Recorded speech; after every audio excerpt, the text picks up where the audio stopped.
To get started with your search, you'll first need to go to eric.ed.gov. This pulls up ERIC's homepage, a very user-friendly search that is designed similar to a popular search engine on the web.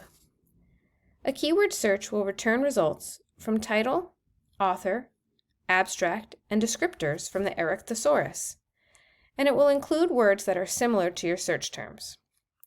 Results are then sorted based upon the most relevant matches. Now let's dive in. Let's say you want to find articles related to teaching elementary age students the importance of information literacy. You will start by typing the words information literacy into the search bar. Once you click search, you will be given your results. As you can see, this initial search turns up over 15,000 results.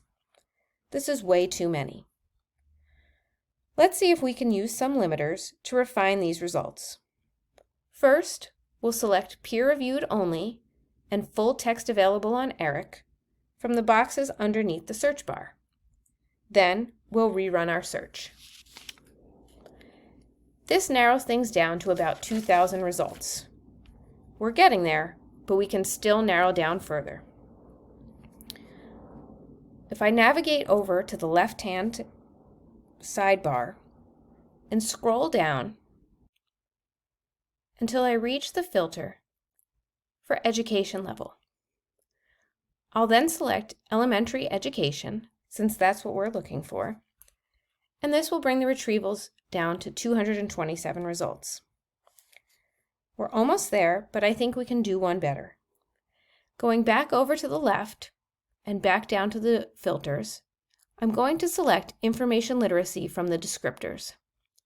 This matches the exact search term I had started with, and by clicking this, I've narrowed my results down to 46, a very manageable number. The first result looks like something that might be of good use.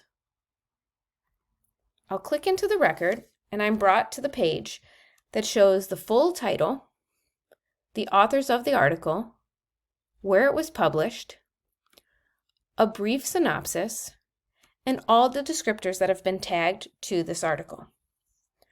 If I navigate over to the right, I can see that it is a peer-reviewed article as I had selected it from our first narrowing of the search, and then I'm given a link to download the full text.